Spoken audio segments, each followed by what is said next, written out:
નમસ્કાર દર્શક મિત્રો, ડીએનટીવીના ન્યૂઝરૂમમાંથી હું હેતલ શાહ આપનું સ્વાગત કરું છું। સમાચાર વિગતવાર જોતા પહેલા એક નજર આજના મુખ્ય સમાચારો પર। વિશ્વામિત્રી બ્રિજ નીચે આવેલા સુભાષનગર અને કાલિદાસની ચાલીમાં ચાલતા દારૂના અડ્ડાઓ બંધ કરાવવા આજે સ્થાનિક રહીશો દ્વારા શહેર પોલીસ કમિશનરને આવેદનપત્ર સુપ્રત। વડોદરા જિલ્લાના ડભોઈ તાલુકાના નાનકડા કોઠારા ગામે એક યુવતી પર બળજબરીપૂર્વક બળાત્કાર ગુજારાતા સમગ્ર ડભોઈ પંથકમાં હાહાકાર। હવે જોઈએ સમાચાર વિગતવાર। મુજમોડા પાસે આવેલ વિશ્વામિત્રી બ્રિજ નીચે ચાલતા દારૂના અડ્ડાઓ બંધ કરાવવા માટે આજે સ્થાનિક રહીશોએ પોલીસ કમિશનરને આવેદનપત્ર પાઠવ્યું હતું। ગાંધીના ગુજરાતમાં દારૂબંધી હોવા છતાંય પોલીસ તંત્રની રહેમ નજર તળે ખુલ્લેઆમ દારૂ વેચાઈ રહ્યો છે। વિશ્વામિત્રી બ્રિજ નીચે આવેલા સુભાષનગર અને કાલિદાસની ચાલીમાં તડીપાર આરોપીઓ દ્વારા દેશી તેમજ વિદેશી દારૂનું વેચાણ થઈ રહ્યું છે। આ બાબતે સ્થાનિક રહીશ દક્ષેશ પડિયારે પોલીસને જાણ કરતા 2 દિવસ અગાઉ બુટલેગરોએ તેના પર મારક હથિયાર વડે હુમલો કરી માથાના ભાગે ઈજાઓ પહોંચાડી હતી। 2-3 દિવસ પહેલાનો એ લોકોનો પ્લાન હતો। પછી દશેરાના દિવસે એ લોકો મને છેતરીને લઈ ગયા। ત્યાં આગળ બધા પૂરી તૈયારી સાથે 10-12 જણા હતા હથિયાર સાથે। ત્યાં આગળ અચાનક મને હુમલો કર્યો। ત્યાં એ લોકો શું ધંધો કરે છે? એ લોકો વિદેશી દારૂ ને દેશી દારૂનો ધંધો કરે છે। કાલિદાસની ચાલી, સુભાષનગર અને સુભાષનગર। અહીંયા કઈ જગ્યાએ શેની માટે આવ્યા છો? અહીંયા આગળ અમે આવેદનપત્ર કમિશનરને આપવા આવ્યા છે, કારણ કે રાવપુરા પોલીસવાળા કોઈ એક્શન લેતા નથી 2 દિવસથી, એટલા માટે અમારે અહીંયા આવવું પડ્યું। તમને વાગ્યું? હા, માથામાં વાગ્યું છે, 4 ટાંકા આવ્યા છે। પોલીસની રહેમ નજરને કારણે આવા તત્વો બેફામ બન્યા છે, ત્યારે આજે સ્થાનિક રહીશોએ શહેર પોલીસ કમિશનર સતીશ શર્માને આવેદનપત્ર પાઠવી રજૂઆતો કરી હતી અને છેતરીને લોકોએ ફટકાનો માર માર્યો, ફેટો મારી પેટ મેં અને માથા મેં ફટકો માર્યો। શું કારણ હતું? એ લોકો શું ધંધો કરે છે? એ લોકો દારૂ વેચે, ગોયજો વેચે છે, પાછા તડીપાર છે અને પાછા આવી રીતના ધંધો કરે છે દારૂનો। કઈ વાગ્યું તમારા બાબા? માથામાં વાગ્યું છે, એક બાજુ કુખમે વાગ્યું છે।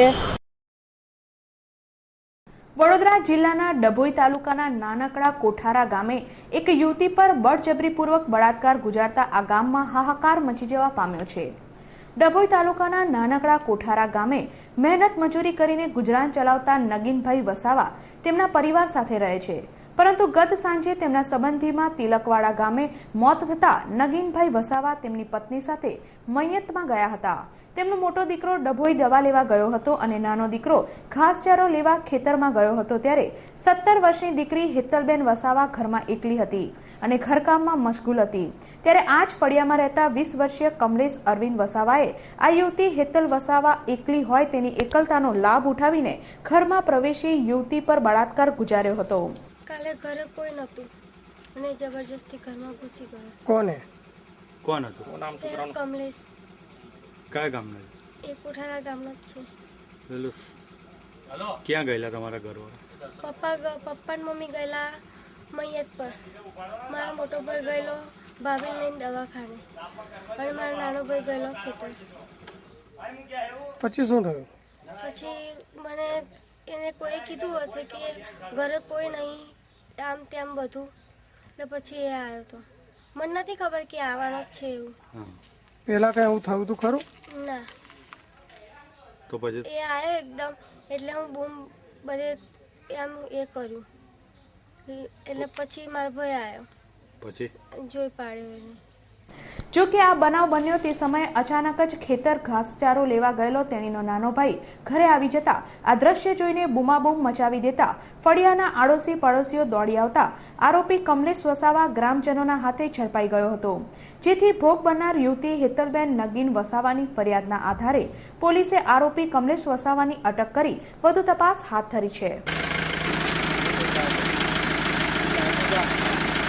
14/10/2013 ના રોજ ડભોઈ પોલીસ સ્ટેશનના કોઠારા ગામે રહેતી હેતલબેન નગીનભાઈ વસાવા પોતાના ઘરે એકલી હતી। તે દરમિયાન તેની જ બાજુના ફળિયામાં રહેતો તે જ ગામનો તોમદાર કમલેશ કમલેશ અરવિંદભાઈ વસાવા તેણીના ઘરે એકલતાનો લાભ લઈ તેની ઉપર બળજબરીથી શારીરિક સંભોગ બાંધી અને ત્યાંથી નાસી ગયેલ છે, જે અંગેની ફરિયાદ અત્રેના પોસ્ટે આવતા ગુનો દાખલ કરી તપાસ જારી છે. બસ આ ફરિયાદની તપાસ કરતા આજરોજ આરોપી કમલેશભાઈ અરવિંદભાઈને અટક કરી લેવામાં આવેલ છે. ડિપ્લોમામાંથી ડિગ્રી કોર્સમાં પ્રવેશ મેળવવા માટે એન્ટ્રન્સ એક્ઝામ પદ્ધતિ દાખલ કરવાની માંગણી સાથે આજરોજ પોલિટેકનિક ખાતે સહી ઝુંબેશનો કાર્યક્રમ યોજવામાં આવ્યો હતો. પોલિટેકનિક કોલેજમાં અભ્યાસ કરનારા ડિપ્લોમાના વિદ્યાર્થીઓને ડિપ્લોમામાંથી ડિગ્રી કોર્સમાં એડમિશન મેળવવા એન્ટ્રન્સ ટેસ્ટની પથા દાખલ કરવાની માંગણી વારંવાર વીસી સમક્ષ કરવામાં આવી હોવા છતાં પણ કોઈ જ નિરાકરણ નહીં આવતા આજરોજ પોલિટેકનિક ખાતે NSUIના પ્રમુખ હિતેશ દેસાઈની આગેવાનીમાં સહી ઝુંબેશનો કાર્યક્રમ રાખવામાં આવ્યો હતો. વિદ્યાર્થીઓએ મોટી સંખ્યામાં સહી કરી સમર્થન આપ્યું હતું. છેલ્લા એક વીકથી પોલિટેકનિક સ્ટુડન્ટ જે ડિપ્લોમા કરે છે એમને ડિગ્રી માટે MSc યુનિવર્સિટીમાં પ્રવેશ મળે એના માટે એન્ટ્રન્સ ટેસ્ટ લાવવા માટે NSUIનું જે આંદોલન ચાલી રહ્યું છે, અમે VC સરને રજૂઆત કરી હતી. VC સરે કીધું હતું કે અમે ગવર્મેન્ટને લેટર લખીશું, પરંતુ અત્યાર સુધી અમને કોઈ રિસ્પોન્સ આપ્યો નથી. તેના અનુસંધાનમાં આજરોજ પોલિટેકનિક ફેકલ્ટી ખાતે સ્ટુડન્ટનું સિગ્નેચર કેમ્પેનિંગ રાખી અને સ્ટુડન્ટનું સમર્થન મેળવી અને આ સિગ્નેચર કેમ્પેનિંગ કરીને અમે હજી VC સરને જણાવવા માંગીએ છીએ કે જલ્દીથી જલ્દી આ બાબતે નિર્ણય કરવામાં આવે, નહીં તો આવનારા દિવસોમાં NSUI આ સિગ્નેચર કેમ્પેનિંગ દ્વારા જણાવવા માંગે છે કે NSUI આ આંદોલન આવનારા દિવસોમાં હજી વધુ ઉગ્ર બનાવશે. કલ્યાણનગરમાં 2 સંતાનોના પિતાએ સગીરા પર બળાત્કાર ગુજારતા સાયજીગંજ પોલીસે તેની ધરપકડ કરી કોર્ટમાં આજે 2 દિવસના રિમાન્ડ મેળવ્યા હતા. ગત સાંજે 5:30 વાગ્યાના અરસામાં આ ઘટના બની હતી. પડોશમાં રહેતા આધેડ ધંધા રોજગાર પર ગયા હતા. નજીકના દિવસોમાં ઈદ આવી રહી હોવાથી તેમના પત્ની કપડાં ખરીદવા માટે માર્કેટમાં ગયા હતા. 15 વર્ષની કિશોરી ઘરમાં એકલી હતી. આરોપી બળજબરીપૂર્વક ઘરમાં ઘૂસી ગયો હતો અને કિશોરી ઉપર બળાત્કાર ગુજાર્યો હતો. આ દરમિયાન ભોગ બનનારનો ભાઈ આવી પહોંચતા આરોપી સાથે ઝપાઝપી થઈ હતી. જો કે આરોપી નાસી છૂટવામાં સફળ રહ્યો હતો. ભોગ બનનારની ફરિયાદના આધારે સાયજીગંજ પોલીસે ગણતરીના જ કલાકોમાં આરોપી ગુફરાન ગુલામ રસૂલ શેખને ઝડપી પાડ્યો હતો. આરોપીની વધુ તપાસ કરવા માટે પોલીસે આજરોજ અદાલત પાસેથી 2 દિવસના રિમાન્ડ મેળવ્યા હતા. આશારામના વિરોધમાં નિવેદન આપવા બદલ આજે એક મહારાજને મોબાઈલ ઉપર મારી નાખવાની ધમકી મળતા રાવપુરા પોલીસે વધુ તપાસ હાથ ધરી છે. આશારામ બાપુ અને તેમના પુત્ર નારાયણ સાંઈના કાળા કરતૂતોનો ભાંડાફોડ થયો છે, જેના કારણે દેશભરમાં તેમના વિરુદ્ધ રોષ ભભૂકી ઉઠ્યો છે. આશારામના વિરુદ્ધમાં ન્યૂઝ ચેનલ પર નિવેદન આપનાર જ્યોતિર્નાથ મહારાજ આજે રાવપુરા વિસ્તારમાંથી પસાર થતા હતા ત્યારે તેમના મોબાઈલ પર અનનોન નંબર પરથી કોલ આવ્યો હતો, જેમાં સામેથી બોલનાર વ્યક્તિએ તેમને આશારામ વિરુદ્ધમાં તમે બહુ બોલો છો, તમને મારી નાખવા 2 માણસ મેં મોકલ્યા છે તેવી ધમકી મળતા મહારાજે રાવપુરા પોલીસ મથકમાં ફરિયાદ નોંધાવતા પોલીસે વધુ તપાસ હાથ ધરી છે. રાવપુરા એરિયામાં હું જ્યારે ડ્રાઈવ કરી રહ્યો હતો ત્યારે આસારામની વિરુદ્ધમાં અપાતા નિવેદનોના માટે મારી નાખવાની ધમકીના ફોન આવ્યો છે અને તે ફોન અનનોન નંબર પરથી આવ્યો, જેનું લિસ્ટિંગ મારા મોબાઈલમાં થયેલ નથી અને તે જ ફરિયાદ આપવા હું આવ્યો છું. 2:02 આ બનાવ બન્યો. 2:25 આજુબાજુ હું પોલીસ સ્ટેશન ખાતે ઉપસ્થિત થઈ ગયેલ. આજની જ વાત છે. ફોનમાં એવું કીધું કે આપ આશ્રમના વિરુદ્ધમાં ખૂબ નિવેદનો આપો છો એટલે આપનું મોત નજદીક છે, બહુ થોડા દિવસમાં તમારું મોત થઈ જશે. અમે 2 માણસોને મોકલ્યા છે. પોલીસે એમની કાર્યવાહી ચાલુ કરી દીધી. હું વારંવાર જુદી જુદી ચેનલો પર લાઈવ આપું છું, ડિબેટોમાં ભાગ લઉં છું હિન્દુ ધર્મ માટે, એટલે આ થવું સ્વાભાવિક છે. કોઈને એમના ભક્તનું દિલ લુભાવ્યું હશે ત્યારે અનનોન નંબર પરથી ફોન આવવો એક બહુ મોટી વાત છે. બહુ હાઈ પ્રોફાઇલ વ્યક્તિના નંબર જ અનનોન નંબર હોય. હું કાયદાની ભાષા સમજતો હોઉં ત્યાં સુધી થોડી ઘણી, એટલે આ કોઈ બહુ વ્યવસ્થિત આયોજનપૂર્વકનું કાર્ય છે અથવા કોઈ કોમ્પ્યુટરનો ઉપયોગ કરીને કોઈ કોમ્પ્યુટર હેકર દ્વારા થયેલું કાર્ય હશે. કમાટીબાગમાં ચાલતા આઈસ્ક્રીમ પાર્લર અંગેનો ચુકાદો આજરોજ મહાનગર સેવાસદની તરફેણમાં આવતા મહાનગર સેવાસદની દબાણ શાખાની ટીમે આઈસ્ક્રીમ પાર્લર ખાલી કરાવ્યું હતું.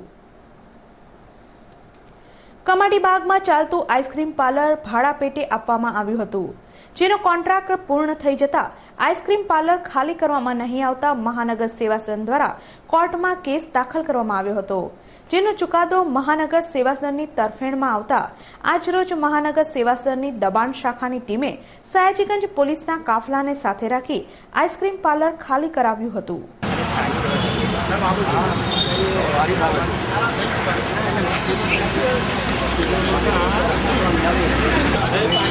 બસ આ બરોડા ડેરીને પાર્લર જે આપેલું હતું એની મુદત પૂરી થઈ ગઈ હતી અને એના ઉપર કોર્ટ મેટર હતી, એ સ્ટે વેકેન્ટ થઈ ગયો એટલે કોર્પોરેશને ખાલી કરાવી લીધું, પોઝિશન લીધું. એટલે આમાં જે કોન્ટ્રાક્ટ હતો બીએમસી દ્વારા એ પૂરો થઈ ગયો, કોન્ટ્રાક્ટ પૂરો થઈ ગયો. હવે બીજા ડેરીને આપવામાં આવશે, એ તો પછી જે નિયમ પ્રમાણે જેને મળશે એને આપવામાં આવશે.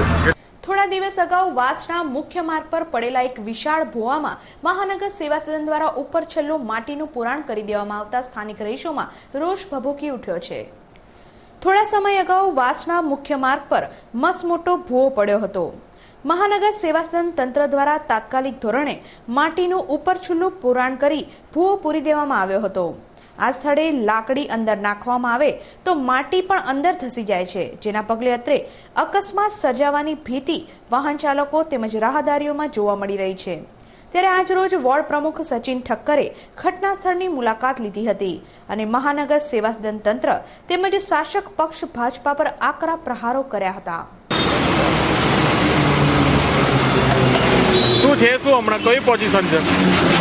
વાસના જકાતનાકાનો એક્ઝેટ આ મેઇન રોડ કહેવાય અને 10 દિવસ અગાઉ અહીં આગળ એક બહુ મોટો 20 ફૂટ ઊંડો ભૂવો પડ્યો હતો અને એ ભૂવાને આજે 10 દિવસ 15 દિવસ થઈ ગયા હોવા છતાં બી કોર્પોરેશનના તંત્રએ ફક્ત ને ફક્ત થોડી ઘણી માટી ભરીને આ ભૂવો પૂર્યો છે. પણ આ માટી ભરીને એ રીતનો ભૂવો પૂર્યો છે કે હવે પછી જો આ રોડની અંદર આ ભૂવો રોડ ચાલુ થાય તો કોઈ પણ સ્કૂલ વાન છે, ટ્રક છે, સીધી અંદર ઉતરી જાય એમ છે. ભૂવો પડ્યા પછી ત્યારબાદ કોર્પોરેશનના તંત્રએ કોઈ પણ જાતની કામગીરી કરેલી નથી. આ રોડ મેઇન રોડ કહેવાય. વાસણા બહેલી રોડ પર દરરોજ 10 થી 15 હજાર વાહનોની અવર જવર થાય છે. આજુબાજુની અંદર અસંખ્ય સ્કૂલો આવેલી છે, સ્કૂલના બાળકો પણ અવર જવર કરે છે અને આની અંદર જો કોઈ પણ જાતની હોનારત થશે તો એને જવાબદાર ફક્ત ને ફક્ત વડોદરા શહેરનું કોર્પોરેશન તંત્ર તથા ભારતીય જનતા પાર્ટીના સત્તાધીશો રહેશે. કમાટીબાગ ખાતે યુવા કપલો ખૂણે ખાંચરે બેસી અશ્લીલ હરકતો કરતા હોવાની ફરિયાદના આધારે સીસા સિક્યુરિટી દ્વારા તમામ કપલોને કમાટીબાગમાંથી રવાના કરી દેવામાં આવ્યા હતા. તાજેતરમાં કમાટીબાગમાં બેઠેલા કપલ પાસેથી મોબાઈલની લૂંટ ચલાવી હતી, ત્યારે આજે કમાટીબાગ ખાતે સીસા સિક્યુરિટીવાળા દ્વારા ચેકિંગ હાથ ધરવામાં આવ્યું હતું, જેમાં ખૂણામાં બેસી અશ્લીલ હરકતો કરનારા કપલોને પકડવામાં આવ્યા હતા. ઉલ્લેખનીય છે કે કમાટીબાગ ખાતે વર્ષોથી આવા કૃત્યો થઈ રહ્યા છે, જેને કારણે સિનિયર સિટીઝનો પણ કેટલીક વાર ક્ષોભમાં મુકાઈ જાય છે.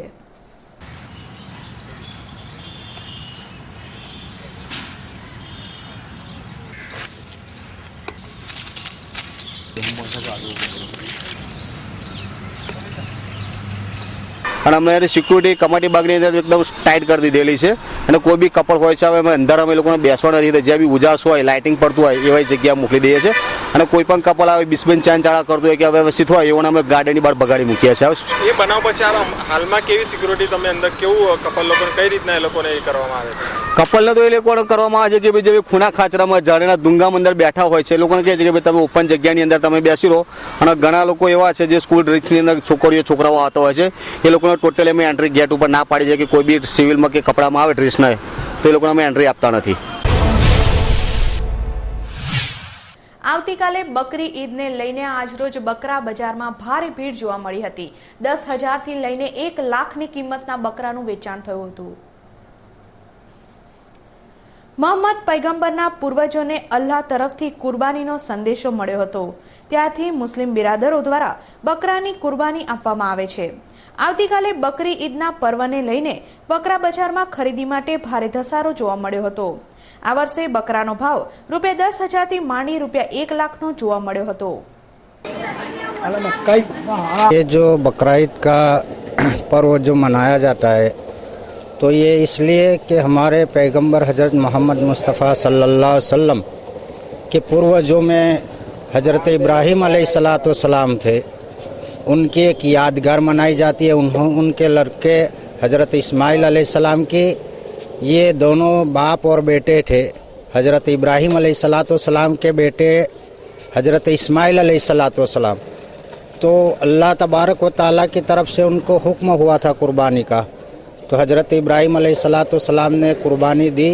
तो उन्हीं के पूर्वज उन्हीं की नस्ल से हज़रत मोहम्मद मुस्तफ़ा सल्लल्लाहु अलैहि वसल्लम जो पैगंबर आजम जनाब पाक मोहम्मद रसूलुल्लाह यानी हमारे पैगंबर हज़रत मोहम्मद सल्लल्लाहु अलैहि वसल्लम जो है, उनके पूर्वजों में हज़रत इब्राहीम अलैहिस्सलाम आते हैं।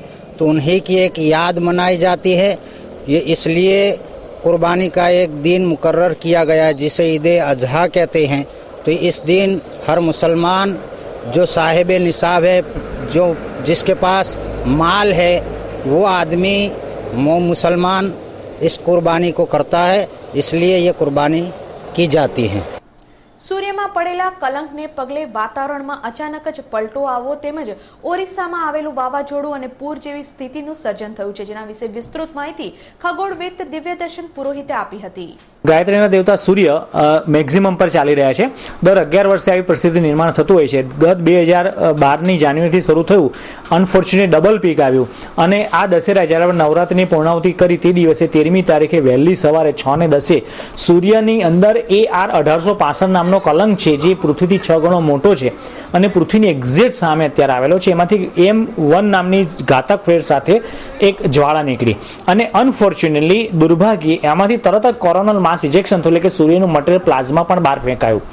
એ વાયુનું વાદળ પૃથ્વી તરફ ઘસી રહ્યું છે અને કલાક 600 થી 800 કિલોમીટર પર સેકન્ડની ઝડપે આવી રહ્યું છે। એટલે માનવું છે, ધારણા છે કે આજે અથવા આવતીકાલે સાંજ સુધીમાં પૃથ્વી પર પહોંચશે અને એને કારણે આગામી 20મી ઓક્ટોબર સુધી 5 દિવસ દરમિયાન બહુ ક્રુશિયલ રહેશે અને પૃથ્વી પર ઘણી પ્રકારની ઘાતક અસરો જોવા મળશે, જેવી કે ધ્રુવ જ્યોતિ પેદા થશે પોલાર રિજન પર, ધ્રુવ પ્રદેશ પરથી ઉડતા વિમાનની અંદર બેઠેલા યાત્રીઓને હલકો ડોઝ મળશે એક્સરેનો, સેટેલાઇટ ડીકે થશે, નીચે આવી શકે છે, સેટેલાઇટ્સ કોલેપ્સ પણ થઈ શકે છે, રેડિયો એટલે હાઈ ફ્રીક્વન્સી અને લો ફ્રીક્વન્સી રેડિયો સિગ્નલ્સને ડિટેક્શન કરવામાં અઘરું પડે, એટલે રેડિયો કોમ્યુનિકેશન ઠપ થઈ જાય, જેવું હમણાં 9, 10 અને 13મી તારીખે થયું હતું, એવું રેડિયો બ્લેકઆઉટ સર્જાઈ જાય, મોબાઈલ છે, રેડિયો છે, ટેલિવિઝન કોમ્યુનિકેશનને અસર પડે। એના સિવાય માઇનોરથી લઈને મેજર પાવર ગ્રીડ ફેલ્યોર થઈ શકે અથવા તો પાવર ગ્રીડમાં ફ્લક્ચ્યુએશન પણ આવી શકે।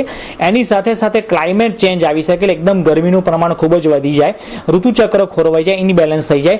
એના સિવાય મારું પોતાનું પર્સનલી માનવું છે કે ધરતી પર ઉતરે તો માનવીના મગજના ન્યુરોન્સ બદલાઈ શકે છે, મારો કાપો જેવી પરિસ્થિતિ ઉત્પન્ન થઈ જાય, શરીરના હાર્મોન્સની અંદર ગડબડ ઇનબેલેન્સ થઈ જાય। ધરતી પર ઉતરે તો ધરતીની અંદરની પાઇપલાઇન છે કોરોડ થઈ જાય, ગેસ ગ્રીડ છે, વોટર પાઇપલાઇન છે વગેરે। એટલે ટૂંકમાં ઘણી પ્રકારની અસરો સૂર્યના ડબલ પીકની સૌરજ્વાળાને કારણે સર્જાઈ શકે છે। ઈશ્વરને પ્રાર્થના કરીએ કે એમાંથી આપણે બધા બચી જઈએ। હવે આપણે આંધ્રપ્રદેશની વાત કરીએ, જો આંધ્રપ્રદેશમાં જે તબાઈ કયા કારણોસર આટલું બધી જે મોજા જે ઉછળ્યા છે, કયા કારણથી થયા હશે? આમ તો એકચ્યુઅલી 15 દિવસ પહેલા સૂર્યમાંથી પણ એક M ક્લાસની ફ્લેર નીકળી હતી, પરંતુ હજી સુધી NOAA જે નાસાની મેઇન સંસ્થા છે, સ્પેસ વેધર ડિટેક્શન સેન્ટર, જેની સાથે આપણે જોડાયેલા છે, ગુરુદેવ વેધશાળા, એને હજી સુધી એને એ પ્રકારની કોઈ માન્યતા આપી નથી। એવું બની શકે કે એનાથી પણ હોય અને એવું બની શકે કે સમુદ્રની અંદર જે સર્જાયેલું હતું વાદળ, પ્રેશરનું ડિફરન્સ, એને કારણે પણ ફાઇલિન સાયક્લોન સર્જાયું હોય એવું બની શકે। અત્યાર સુધી NOAA કે SWPC તરફથી આપણને કોઈ માહિતી એવી સાયન્ટિફિકલી ઓથેન્ટિકલી નથી કે ફાઇલિન સાયક્લોન સૂર્યકલંકને કારણે ઉદ્ભવ્યું હોય।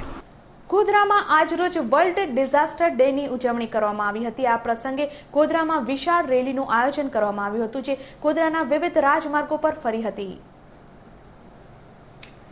13 ઓક્ટોબરને વર્લ્ડ ડિઝાસ્ટર ડે તરીકે મનાવવામાં આવે છે, પરંતુ 14 અને 15મીના રોજ રજાના દિવસો આવતા હોય 15 ઓક્ટોબરના દિવસે ગોધરામાં વર્લ્ડ ડિઝાસ્ટર ડેની ઉજવણી કરવામાં આવી હતી, જેમાં ડિઝાસ્ટર વિભાગ, ફાયર વિભાગ, 108 ઇમરજન્સી વિભાગ અને NCCના સંયુક્ત ઉપક્રમે એક રેલીનું આયોજન કરવામાં આવ્યું હતું, જેમાં મોટી સંખ્યામાં NCC કેડેટ્સ દ્વારા ભાગ લેવામાં આવ્યો હતો। આ રેલી ગોધરાના તમામ જાહેર માર્ગો પર ફરી હતી અને લોકોમાં જાગૃતિ લાવવાનો પ્રયાસ કરવામાં આવ્યો હતો। દર્શક મિત્રો, DNTVના ન્યૂઝરૂમમાંથી આજે બસ આટલું જ। આવતીકાલે નવા સમાચારો સાથે ફરીથી મુલાકાત થશે। ત્યાં સુધી DNTV પરિવારની સમગ્ર ટીમને રજા આપશો। નમસ્કાર।